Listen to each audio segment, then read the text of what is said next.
Well, it's a little overcast this morning in Abuja. Looks like the rain will be falling this morning, but while the rain falls, and I'm sure no one will say no to that, here's a daily dose of sunshine. Good morning and welcome to Sunrise Daily. I'm Maokpe Ogun Yusuf. Well, thankfully, we can't call it rainfall morning. I'm Ayo Makinde. Good morning and welcome. We're about 32 degrees here, and already the weatherman is saying we should expect some heavy thunderstorm in the city. Well, someone came into the studio a little, wet on the shoulders for good reason. Maybe that's the foretaste of what is to expect. Okay, so, well, Mark, I don't know, is it going to be the same thing in Kano? Well, we don't know yet, but it does appear that they share the same temperature with you in Lagos. It's 32 degrees in Kano. But we're taking you, we're in love with water on this program. A little water, in fact, as they say, water does not have enemy. Water no get enemy.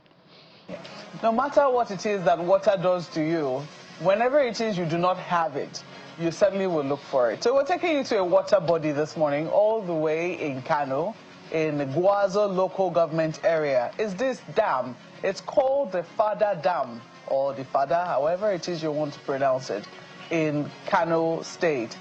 We understand that this dam was initially supposed to help supply, is it 10 megawatts? That was the idea behind the creation of this dam, to help create at least 10 megawatts of electricity. It's unclear the status of this particular dam, whether it's currently being used to do that.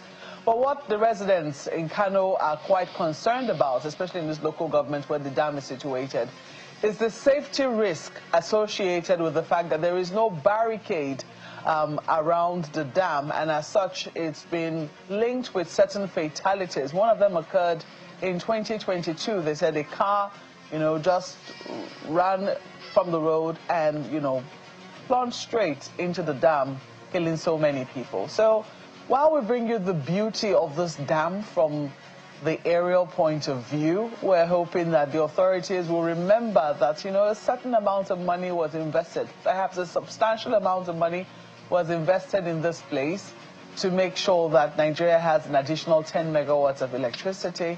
But at the same time, it does appear that some safety precautions also need to be brought to the fore so that, residents plying the road very close to the dam can do so safely. Ayo.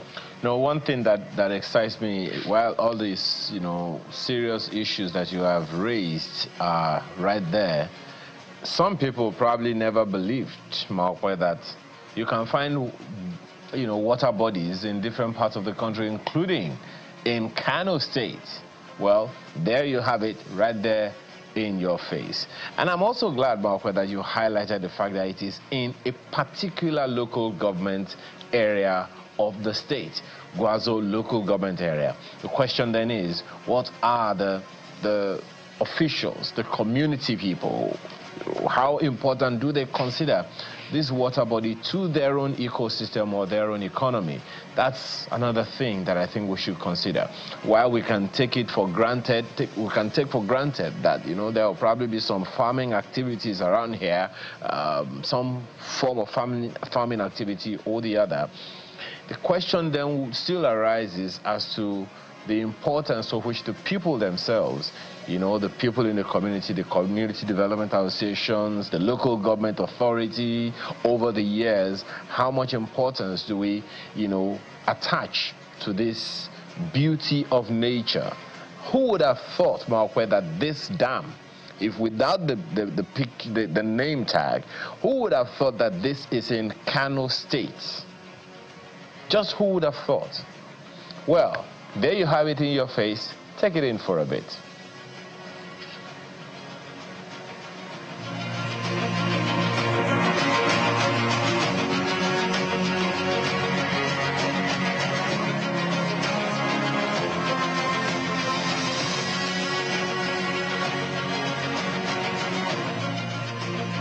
Well, while we admire the beauty of man mixing with nature and what is possible when that happens, especially when technology is introduced, sometimes we need to talk about the politics that enables those kinds of things happen. And just yesterday, yesterday, because the meeting finished in the wee hours of the morning, we understand that the PDP held a pre-NEC meeting. The Governors Forum of the PDP held a pre-NEC meeting, and at the end of the meeting, they resolved that former Senate President Bukola Saraki had a strategy committee. It's been widely touted that he was heading a reconciliation committee, but there's been a little clarification that what he's heading is a PDP strategy committee on the way forward for the party. A lot of people talking about how the party has died. No, the party has not died. Oh, you know, we're working on it. But according to a message on his own Twitter handle, it says, I just left a meeting of the PDP Governors Forum attended by its 7 and former governors at the Bauchi Governors Lodge. We had a fruitful deliberation on the party's present challenges and its future. The meeting was well attended. As part of the decisions taken to chart a way forward, the meeting set up a 7-man committee charged with preparing for a rank-up-free NEC meeting scheduled for May 27th and the forthcoming National Convention. The committee is headed by my humble self, and I'll have the pleasure of working with his brothers. He goes on to name the governors he's working with: Dauda Lawal, Caleb Muftwang, Peter Umba, as governors of Zamfara Plateau and Enugu State. Others are Seriake Dixon, Ibrahim Dankwambo, and former governor of Abia State, Okezie Ikpeazu. He says, we hope to do our best in delivering on the assignment given to us. He says they should label it the PDP Strategy Committee on Way Forward. So that's the name of that particular committee, the PDP Strategy Committee on the Way Forward, as opposed to a reconciliation committee, which the PDP, they say they already have, headed by none other than Senator, is it Sunday Oyinlola, I believe, is headed by. So this committee is very different. But while political parties do what they know how to do best, something came out yesterday, and this was from no other than the INEC chairman, Professor Mahmoud Yakubu, who went to the villa yesterday and said that they have forwarded 142 recommendations to the National Assembly because there have been questions as to, while the political parties are strategizing, what exactly is INEC doing to ensure that the next elections, the elections are far better? Because in the last elections, in the 2023 elections, let's not tell ourselves a lie, the confidence of a lot of people in the transparency of the process dipped as a result of INEC not delivering on certain aspects of what it said it was going to do. So there are questions as to what lessons have been learned from that elections and what is INEC putting forward moving forward. Well, the INEC chairman, who was at the villa, I think the number of new INEC commissioners were inaugurated by the president, added to the team. And on the sidelines of that, pressmen caught up with him, and he said that a number of recommendations have now been sent to the National Assembly for look into as part of the electoral reform process. He also did say that as far as he's concerned, he knows he's the INEC chairman. He goes on to list all the titles that he performs according to law because of the speculation around his tenure, whether or not he's still going to, how much longer does he have as INEC chair? But I'll let you listen to him. We have been interfacing with the National Assembly. 2 weeks ago, we had a retreat in Lagos with the Joint Committee of the Senate and House of Representatives on electoral reform. Thereafter, the National Assembly is going to organize a public hearing, and it's after the public hearing that now a new bill will at the end of the day be submitted to the President for assent. So we're working with the National Assembly on electoral reform. But at this point, I'm not going to give you any more details. You will hear it from the National Assembly whose responsibility it is. But we reviewed the 2023 general elections on our own. We engaged with the stakeholders. We came up with 142 recommendations. Out of these 142 recommendations, 8 require constitutional or electoral act amendment, and we discussed this with members of the National Assembly. So far, so good. We are happy with our discussions with them, and we are also happy with the speed with which they want to proceed, so that we'll have some necessary amendments done to the Electoral Act ahead of the 2027 general elections. As far as the law is concerned, and as far as I'm aware, I remain the chairman of the Independent National Electoral Commission, and under the Constitution, the Chief Electoral Commissioner of the Federation, and under the Electoral Act, the returning officer for the presidential election. Well, I don't know how that question was asked that elicited such an answer, but Ayo, what do you make of it? Well, for me, at the end of the day, there is something that he said to start that part of the of his conversation, because he just, literally said something like, look, let's not waste time on unnecessary speculations. Well, I guess, time is going to tell. But for me, the most important thing in all of this is how we communicate. To the first issue that you mentioned, about the People's Democratic Party's various committees, how will there be a way forward without some form of reconciliation? I guess we'll wait to see whether, the reconciliation, whether the strategy is part of the reconciliation, the way forward committee is part of the reconciliation process, or the reconciliation process is part of the strategy for moving forward. I guess we'll wait to see, because there are so many people on edge and so many things unresolved, you will see, from everything that has been happening. Now, of course, as for PDP, so for APC, they are also having their own issues. Labour Party, of course, we know what is happening right there. But I hope, that the recommendations that the INEC is considering, I really wish that at least we had some inkling. Because for me, the most important thing is communication.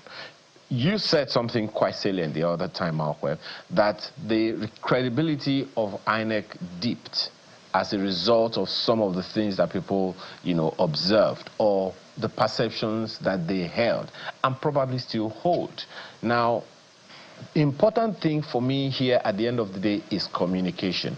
How do we communicate with the people? Since the general elections took place, I'm not sure that people have actually had anything from, INEC. Now, this conversation with the pressmen is because the chairman of INEC was at that swearing in that we saw.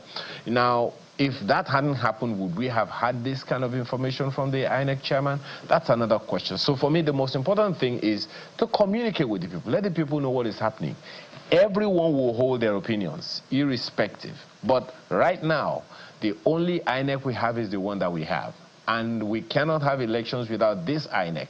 Now, for credibility to increase, communication must increase. There is no gainsaying it. That is the reason that many people go to the media. It's not because we just want to hear your faces, see your faces or anything. People want to know what is going on and what the issues that are going on affect them directly. So for me, Malkwe, the important thing is communication. Now we have 142 recommendations. What are these recommendations? I think the Nigerians will be very curious. Yes, so since the INEC chairman has served the ball into the court of the National Assembly, I guess we will wait for the National Assembly to give us an idea, because this whole electoral reform thing has been a long time coming, and it borders a lot on the credibility of our elections, Malkwe. You can say that again, Ayo. Well, we'll take a break at this point. When we come back, we'll be talking about another institution or another area of our lives that must be in order for elections to take place. Please stay with us.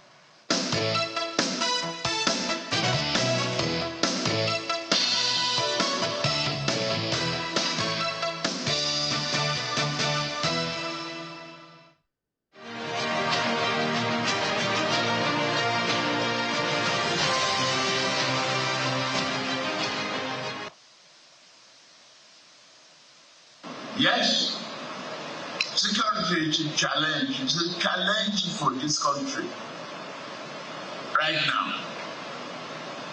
I address our men and women of the armed forces at the airport this afternoon, assuring them that we will do everything to fight terrorism and banditry.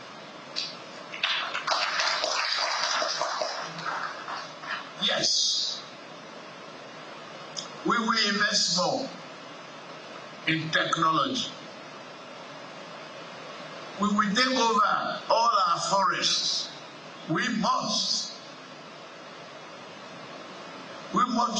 neutralize kidnapping, banditry, and terrorism. It was never like this before in Nigeria. It's not just a local problem, it is a national problem. We truly need investment to come into this country, not just only this community, where we solve the problem together. It's a promise.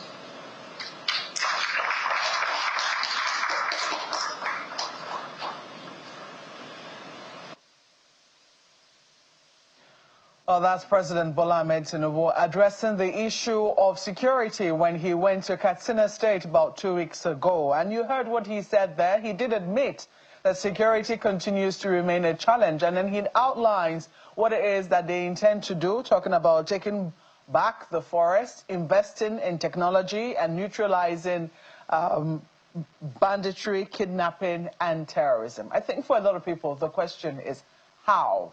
How do we go about neutralizing banditry, kidnapping, and terrorism? Because as the president did admit, it wasn't like this before. Well, joining us this morning, we have two gentlemen, Mr. Benga Shoson, who is the CEO of Abdax Technologies, is also a security technologist, is joining us via Zoom. Also joining us is Captain Bish Johnson, who is a retired captain from the U.S. Army. He also joins us virtually. Gentlemen, thank you so much for speaking with us this morning. Thank you very much. So let me start with you, Mr. Shoson. I would like to, because you identify, and I use that word very advisedly, you identify as a security technologist. And you heard the president there talking about technology, how we must invest in technology. You would imagine that by now, we ought to have invested quite substantially in such a way that people can feel the difference. What exactly are we not looking at when it comes to technology, involving technology in our security challenges? Thank you very much, Marco, for this opportunity. Yes, what the president said is kudos to him, is actually admirable, it's commendable, investing in technology, because even today has gone beyond what we had in the past. We're talking of technology that actually helps prevent incidents from happening. So the thing is, banditry, kidnapping, they are all fueled by invisibility. Like these groups try because we can't see them coming. There's something we call visibility. Now, their pattern, they're setting preparedness that they actually go through. Now, the world we are today now, is technology helps prevent this kind of thing. We need to start thinking about it from a proactive point of view, like predicting before this incident happens. We can't folding arms and okay, when it happens, then we go all gung-ho, we go all adventurous on it, trying to solve it. No, that can't work anymore. It can't anymore. Now we have artificial intelligence, we have behavioral analysis that can all come in hand along with human intelligence and pinpoint, all right, this is what these individuals are going to do, this is how they're going to go about it. And this technology can even pick up sounds that are not susceptible to the human ear. So it's actually commendable. It's actually commendable what the president is doing, but I would say it has to be more proactiveness, not being reactive about it. All right, let me come to you, Captain Bish Johnson, because I want to imagine, I mean, as an ex-soldier, some would say once a soldier, always a soldier, and even though, yes, in this instance, when you served, the president of Nigeria wasn't your commander-in-chief, but I mean, I'm sure you understand when a commander-in-chief is trying to reassure the people, and he did mention that he met soldiers at the airport in that particular track of his.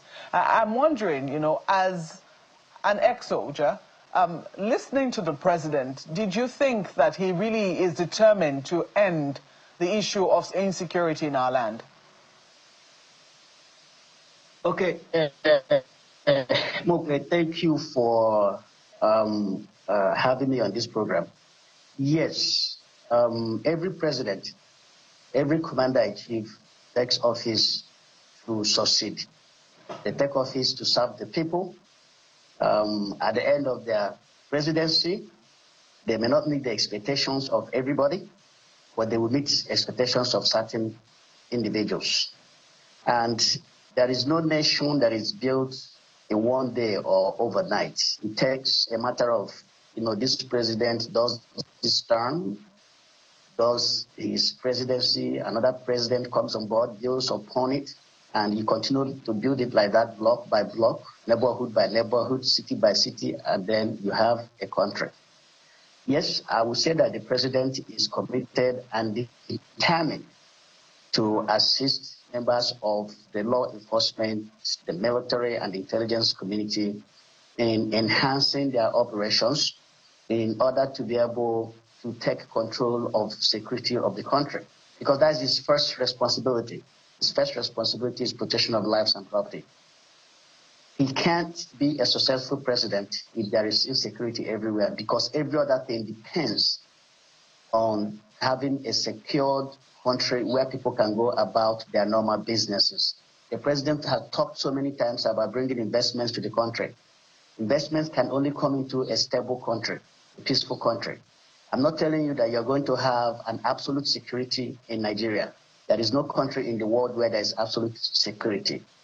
But you have to have a security that is good enough and to instill confidence, not just only in the citizens, but as well as, in foreign investors and other investors who may be willing to come into the country to invest.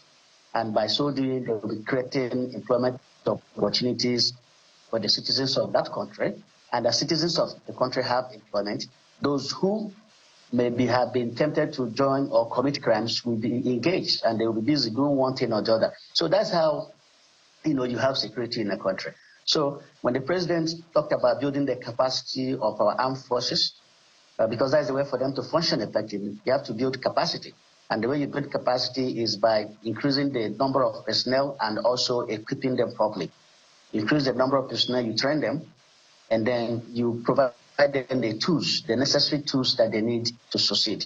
By so doing, you build their capacity. And so as you build their capacity, they will be more prepared to deal with the challenges of insecurity or the challenges of their job description.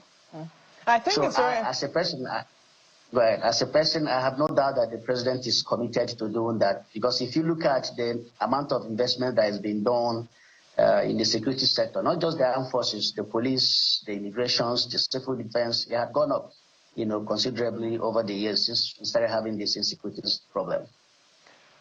I think it's very important to contextualize where the president was speaking. I mean, the fact that he was addressing the people of Katsina, and Katsina in recent times has really felt the brunt of insecurity as a result of banditry, kidnapping, and it's unsure what exactly is happening with terrorism, but it does appear that there are elements of terrorism with some of the activities around that particular area. And the president was trying to reassure this, the people of Katsina, beg your pardon.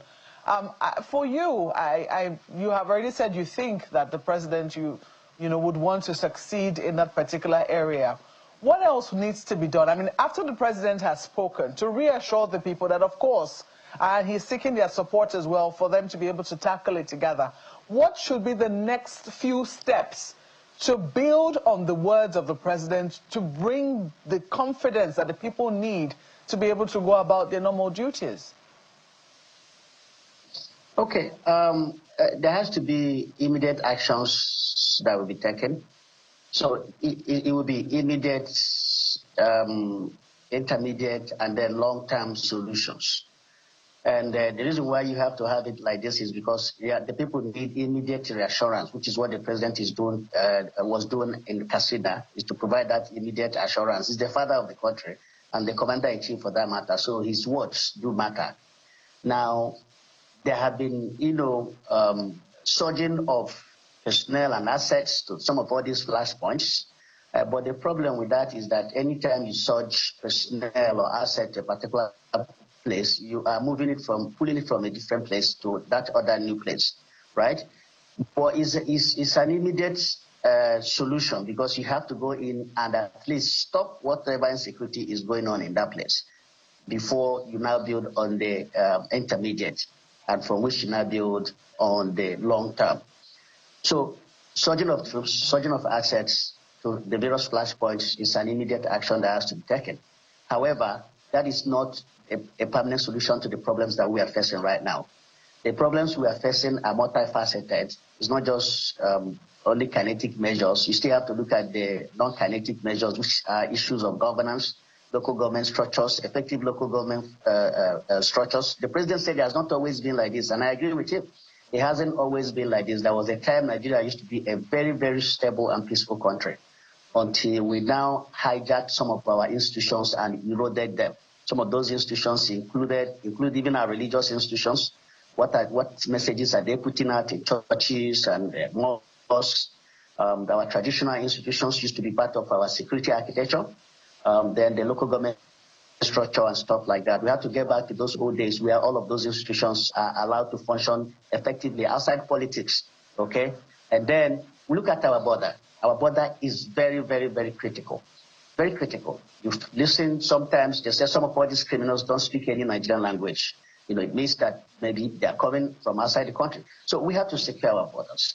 Look, if your house is being flooded, right, from a busted pipe, yes, one of the solutions is to bail the water out of the house.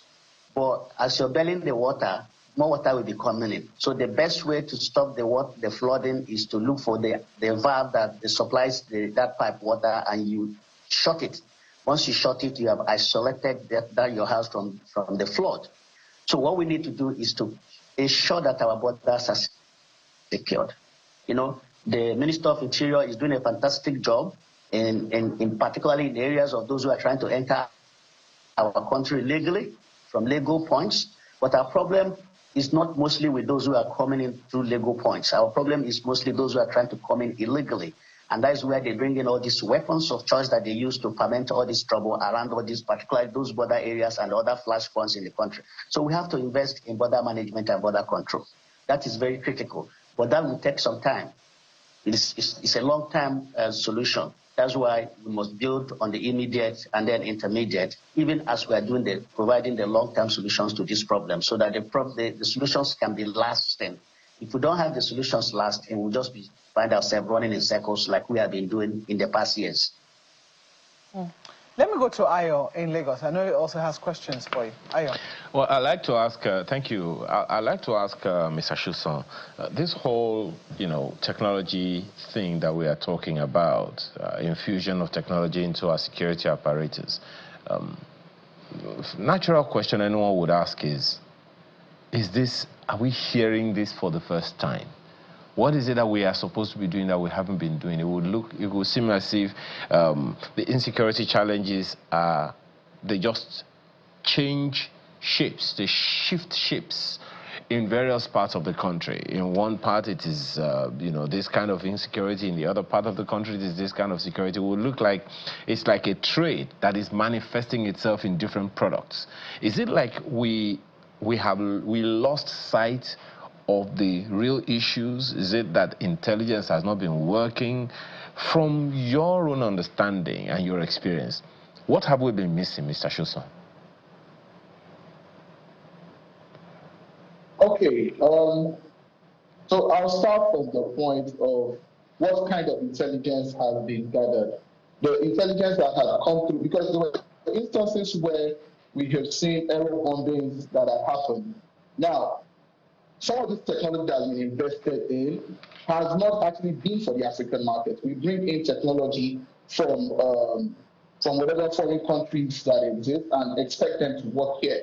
No, the data gathered, the human intelligence has to come in place from our own base. It has to come hand in hand for us to actually have a 99.9% accuracy in actually doing what needs to be done. There's a new generation of tools now that changes all that. There are tools that are being built here in Nigeria. They listen, they analyze, they learn the behavior, and they predict the movement before the attacks happen. Like the president was in Katsina. Now, Katsina has been prone to, it has been one of the epicenters of banditry and kidnapping in Nigeria. Like, communities are living in fear, children can't go to school, farmers can't work, and farmers are being kidnapped from ransom in broad daylight. But the challenge is a challenge, but it's not necessarily the main issue. The real problem is the lack of real-time intelligence. We can't import systems for the African terrain and expect that those systems will work effectively when they were actually built to learn in a different environment. Now, so the tech itself has to be from this terrain, understand the system, understand the behavior of the people, understand the environment that is networking. And I'm not just talking about cameras, I'm talking beyond cameras. There are systems that listen, they analyze, they learn behavior, they predict movements before they happen. Like in the rural area where most of these things happen, motorcycles, hidden footpaths, and forest edges, they're being used for ambushes. Technology in place now, like my next security friend here just mentioned that it's going to take some time. No, I don't believe it to take that much time anymore. The tech now that we have right now, it allows us to detect abnormal motion patterns before anything can happen. We can stop where groups are gathering in unusual ways. We can know where movement is happening at hours that don't make sense. We can even track who was there days before, even if they come back in disguise. In kidnapping cases where minutes matter, this technology allows faster response by flagging suspicious booking, intercept routes, and even go to I can even tell you that the technology in place now can even predict plane crashes before they happen. So it's necessarily what are we looking at? What are we purchasing? What are we taking? Do we necessarily have to go out there when the intelligence is here, when the technology is already being built here? When do we actually go that route? If we go that route right now, I can tell you it will be a matter of 1 to 2 years that banditry kidnappings would actually reduce drastically. And I'm not speaking from an optimistic point of view. I'm speaking from the data and the tech that actually being developed right now. Okay. Well, Captain, what's your perspective on what he's saying? Because on the one hand is the issue of personnel, the capacity of personnel. On the other hand is the personnel that will use the technology that he's talking about. What's your take on his perspective about infusing technology into our security apparatus? I shudder to imagine that we didn't have it before now, Captain. Well, we do. We have some level of technology infused into our security operations. When soldiers are riding in MRAP is a form of technology, right? When they are using drones, it's technology. Now, let me say this. For a community that is under attack right now, 2 hours, 3 hours, 4 hours is a long time. By the time you get to them, a lot of damage has already been done. See, developing capacity takes a long time because capacity, like I said earlier, or capability, and like I said earlier, involves personnel and technology, right? Even if you have the technology right here in Nigeria, the soldiers the personnel who are going to use these things must be trained. They must be trained on how to do it. If they're not properly trained, they will not be able to deploy and effectively apply those technology. I agree with my friend there.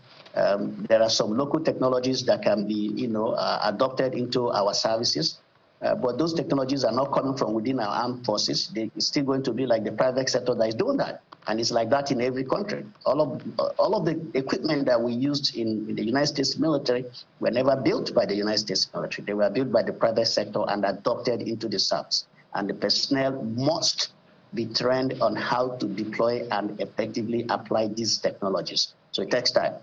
Right? So for somebody who is under attack right now, the person will not get the kind of succor or kind of relief that is needed at the moment. And that's why I categorize the solutions as immediate, which involve the surging of assets, which include personnel and equipment to where there is under threat. and then intermediate, and then the long term. We have to have that, okay? Now, there are some other measures that we can also adopt that may not necessarily require highly sophisticated technology that will require long-term training and stuff like that. For example, I have listened to the Director General of Department of State Security, the DSS, talked about Community Self-Defense and Protection Force. I've been following the DG of DSS, Mr. Adiola Ajayi, and he has a proposition on communities' involvement in their own self-defense, and he has been consistent on this, okay? Citing places where his proposition had been applied and they worked. There has also been call from some quarters within the country for Nigerians to resort to self-help in the face of all these unwarranted attacks going on in the country, by arming themselves. I understand the frustrations amongst many Nigerians with these killings, but that call for self-help in itself is also a call for chaos and anarchy, and I will subscribe to that. But however, I will subscribe to what the director of DSS is saying. These are part of the immediate solution, not the intermediate solutions that can be followed up, right? What Mr. Ajayi is advocating for. For everyone in the community, his proposal is not for everyone in the community to arm themselves. Rather, what the DSS boss, from my understanding, after listening to him make his case in several fora where he had spoken, is a hybrid community self-defense and protection force. Working with the community leadership hierarchy in flashpoint communities to constitute a self-defense and protection force of select number of stable individuals who will be vetted by both the community and the government and armed with certain class of weapons that are already allowed by the law. Those weapons are everywhere in Nigeria. They're not highly sophisticated weapons. They can be used in this hybrid self-defense and protection force that the DSS boss is talking about. Those individuals and weapons will be known and tracked by both community leadership and government authorities such as the DSS, and they will form the first line of defense for their communities and the hold of attackers, be they bandits, terrorists, or non-government, or whatever you may call them, until help arrives. Ayo, let's be realistic. You can agree with me that this country is very vast. Over 200 million people, massive land space, a lot of which are not governed. Most of them are in the rural areas. Rural areas in this country constitute more than 50% of the total land mass that we have in the country, and they are largely pretty much ungoverned because they don't have that maximum presence. And if you combine the total number of police strength, the military, the immigration services, the correctional services, the Nigerian security and civil defense forces, we may not have up to 1.5 million manpower strength. And we expect them to be in every community in this country. It's impossible. So it's asking them to do magic. So, Captain, you are suggesting that we take a second look at the proposal that the DG of the DSS is putting forward. Yes, yes, I'm suggesting that we take a look at it. He has already do a pilot program of it. We may not have to apply it in every community yet. We have to do a pilot program in certain communities and see how they work, so that we don't end up like the kind of Fast and Fury program that was done under former U.S. President Barack Obama, in which they lost control of that program and have communities awashed, with weapons that they were not able to track. So we have to take it step by step, do a pilot program of a few communities and see how it works. I'm particularly interested in that in the sense that the DG himself had cited places where his proposition had been applied and they worked. Okay. So if they worked, why don't we experiment that proposition? I'm going to give you both 30 seconds, and I'm going to ask you first, Captain. What's your own assessment of the Bola Tinubu administration 2 years? This is going to be 2 years on the 29th of May. Would you say that over the last 2 years we have seen an improvement in security? Well, I am usually very reluctant to assess governments, particularly security-wise, within a matter of 2 years. Because even security is adaptive. Even as you're planning, the criminals are also adapting to your plans, and they're making changes. So it's very difficult to say, okay, look, we're not where we need to be. But I've seen investments in the security sector. Although investment is not really the issue, it's where we're making that investment and how we are applying the investments to achieve the result. All right, Captain, let me... So to wrap it up, this is not a problem that was created overnight, and so I don't expect an overnight solution to the problem. All right. Let me come to you, Mr. Ashosan. What is your own assessment? First of all, let me just say this. The future of security is not war, it's wisdom. We need more intelligence, we need more foresight, we need more dignity for the people and the personnel risking their lives every day. We can secure schools, farms, routes, and even fresh villages without overwhelming these communities with the sight of weapons and soldiers. And with the president towing that route, I'll say kudos to him. And in this last 2 years, to be honest, there has been a reduction than what we experienced years before. So I'll say at this stage in time, I feel we're on the path to success. But all right. I think it's a fine place to leave it. Gentlemen, we have to thank you both for coming on the program.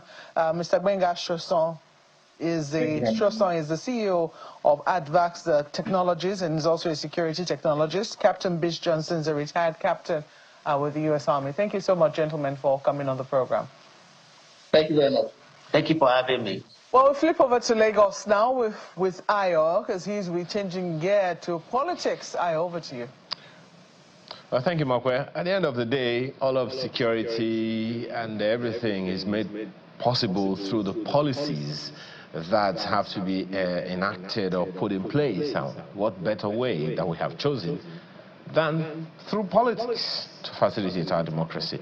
But of course, you are not unaware that recently Lagos, the APC in Lagos, held their primaries, and of course, as would expect, several interests, satisfied several interests are wounded, so to speak. The headlines are saying, you know, winners emerge in Lagos APC, protest trail Lagos APC primaries, Lagos APC sets up appeal panel amid alleged imposition, and on, depending on what side of the divide you find yourself. But this morning, joining us to have a conversation about this is Mr. Ajose Bejuye, who is a legal practitioner. He joins us here in the studio. Thank you for joining us this morning. My pleasure, my brother. How are you doing?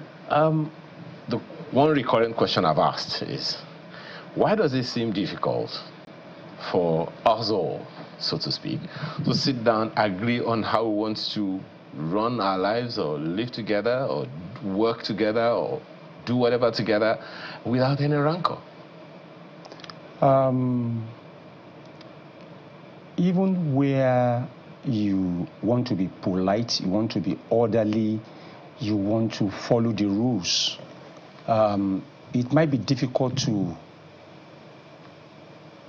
achieve rancor-free victories or whatever in a political setting or in any setting whatsoever, particularly in our climate where you are not the only person involved, where you are also contesting or in group with people who do not share that orderliness, that sense of orderliness with you. That is the problem we have. You will recall that, and also agree with me largely, that politicians in this part of our world don't follow rules. In fact, it is an aberration to follow the rules. The norm is to break the rules. So why set up the rules then? I don't know. Maybe just for cosmetic reasons. I may also see before the other thing, you will discover that even the courts have repeatedly lampooned politicians in particular, asking them, why is it that you set rules for yourself and yet you disobey yourself? I can't recall. There are plethora of cases. Is that what's happened in this case as well? Yes. Let me place that properly. In the case of Mansour and PDP and others, that's a 2023 case. It's a court of appeal decision. In that case, the court of appeal, the second highest court in the land, lampooned politicians for disobeying their own rules. Now, you ask your question. Your question is, okay, why is it difficult for people not to follow their own rules? Now, in this case, even a party is disregarding its own rules made by itself for itself. What would you say is the main issue in the crisis that have tailed this APC? It has to do basically with those who should know, those who should do the right thing, deliberately and willfully disobeying the party rules and guidelines. So we heard yesterday from a party chieftain, an APC party chieftain, telling us that, look, everybody knows the way the process is in Lagos before the primaries. There is a way that it should go, and that is the way it went. It's just that some people would naturally be displeased with whatever the outcome is. What is the way? Let me ask you, what is the way? If you went on our YouTube page, you the way anywhere in the world, if you are practicing party democracy, is to follow laid down principles and guidelines. What are these laid down principles in this case? Yes, that parties should organize free, open, fair primaries to elect a flag bearer. Okay, so it is not the place of the party leadership, in your opinion, to select the people? No, it is out of their place. It is out of their past to do so, to unpick, to pick. No. Is that the rule in the party that you know? That we all of us know, whether APC or PDP. That is the rule. That is the norm in this part of the world. I just told you, particularly in Nigeria, I don't know. I think Nigerian politician needs a thorough mental rehabilitation. Let me tell you. See, particularly with respect to the Lagos local government primaries and Yaba LCD in particular. Prior to now, there is a dispute with respect to who controls the party structure at the local government level, Yaba LCD and the mainland. The contending parties are in court before Justice Olatokun of the Ikeja division, without trying to go into subjecting the court proceeding to media trial. While the matter is ongoing, the party local government election came approaching, and the view of the party chieftains, leaders, is that, look, you will not be able to recognize any of the contending parties who are disputing over leadership. Now, when that happens, when that kind of lacuna happens, what should they do? What they should do is to have a recourse to their own rules, the party constitution, which is the ground norm, the parent law of the party, to ask for direction and move according to it. The party constitution, particularly in Article 17, 7 paragraph, Roman figure, paragraph 7, says that the state party, the state executive of the party, has the power to create, to establish, to constitute committees for the local government, where the local government committees are not functioning, to organize, to take control of the party and organize elections to nominate party flag bearers for the local government. Did you see that? Further, Article 17(8), Roman figure, paragraph 7 and 8, expatiate further. So now that, let me come, because we really don't have. I understand. Yes. Re-emphasize. So in law, because clearly these positions must have been written by seasoned lawyers. When in law a particular action is repeated, it is for emphasis. The law says that they have the right to organize the local government election. Now, what they ought to have done is to do that, as led by the Honorable Cornelius Ojalabi's committee. They didn't do that. They said, no, you guys are having election, you have rancors amongst yourself, therefore, await further directive. Later, they called them and said, you are going to do party consensus. You are going to appoint a candidate amongst yourself. Yeah. While they were preparing for that, yeah.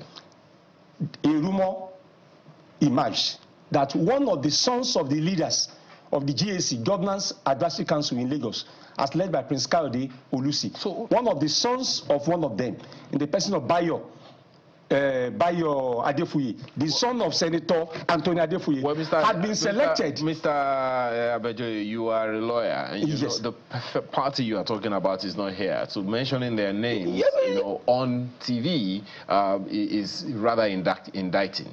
So allegedly so. Just so allegedly, exactly. So now that they haven't followed this rule, in your opinion, what should happen? We have limited time. What should happen is that whatever might have been done, where anybody has been so elected or selected without following the party rules, such a person or such action is rendered null and void. Would you be taking this to the appeal committee that's been set up by the... Oh yes, okay. And good enough. The election committee was headed by a learned Sikh in the person of Babatunde Ogala, SAN. Okay. Now the appeal is also being headed by the learned Attorney General of the Lagos State, Mr. Lawal Pedro, SAN. Well, what one can then be sure of is that within the limited time that we have, I guess that we'll have to perhaps invite you some other time to get the fallout of this whole proceedings. Please, just 1 minute, and you enjoy this. See, justice. Mr. Abejoye, why we have confidence? Maybe some other time we have to come back. We have to bring you back some other time. Talk about this. Just to let you our viewer also know that we invited the APC as well, but they declined to talk about this time. Hopefully we'll be able to hear them some other time. We have to thank you very much for coming this morning, Mr. Abejoye, Mr. I just say Abejoye, a legal practitioner. Thank you so much for your time. Thank you for having me, but it is so unfortunate that we don't have some other time to really discuss this program. Thank you so much for your time. So, well, that's the show this morning. Thank you for the privilege of your time. Have a wonderful rest of your day. I'm Ayo Makinde. Thank you. Thank you. I'm Maokwe Ogunyusu. Morning is up next.